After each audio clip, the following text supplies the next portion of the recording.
यता सुन्नुहोस् त, तपाईँ को हो? होइन होइन, यो शरीर भनेको होइन, तपाईँ भित्रको तपाईँ को हो? के तपाईँ शरीर मात्र हो, भावना मात्र, वा केही अर्कै चिज, चेतना?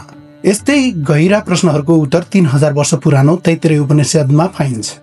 तैत्तिरीय उपनिषदले भन्छ मानिस 5 तहबाट बनेको हुन्छ, जसलाई पञ्चकोश भनिन्छ। प्रत्येक तह बुझ्दै जाँदा जीवनको गहिरो सत्य खुल्छ। पहिलो तह हो अन्नमय कोश, शरीर। हाम्रो शरीर खानाबाट बनेको छ। उदाहरणको लागि तपाईले आज खाएको खाना केही हप्तामै तपाईको शरीरको कोषहरू बन्नेछन्। विज्ञानले पनि यसलाई पुष्टि गर्छ।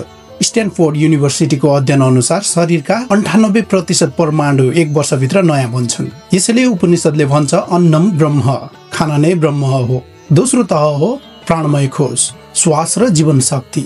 यो तह श्वास र सूक्ष्म ऊर्जासँग सम्बन्धित छ।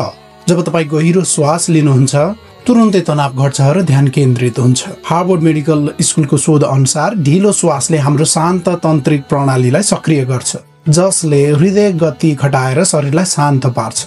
योग र प्राणायामले यही तहमा काम गर्छन्।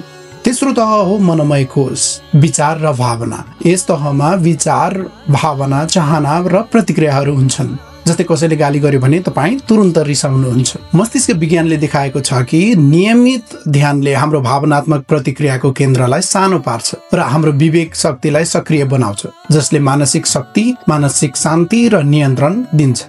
चौथो तह हो विज्ञानमय कोश, बुद्धि र आत्मबोध। यस तहमा विवेक, निर्णयको क्षमता र आत्मचेतना हुन्छ। जब तपाईँले कठिन निर्णय गर्नुहुन्छ र भित्रबाट स्पष्ट उत्तर आउँछ, हो त्यही बुद्धिको तह हो।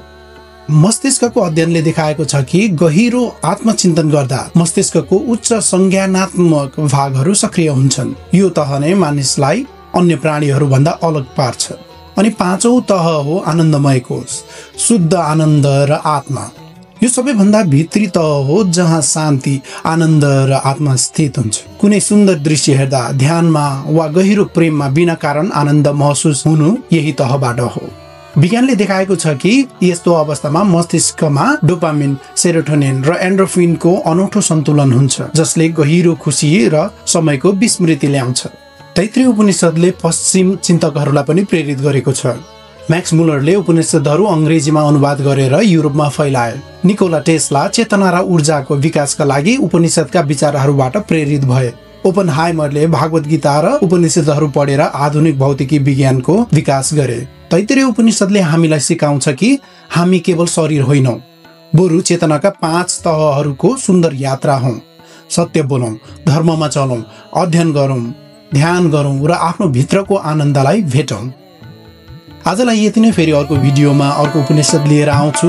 त्यतिन्जेलको लागि मलाई बिदा दिनुहोस्। आफ्नो ख्याल राख्नुहोला र सधैँ सत्यको साथ दिनुहोला। धन्यवाद।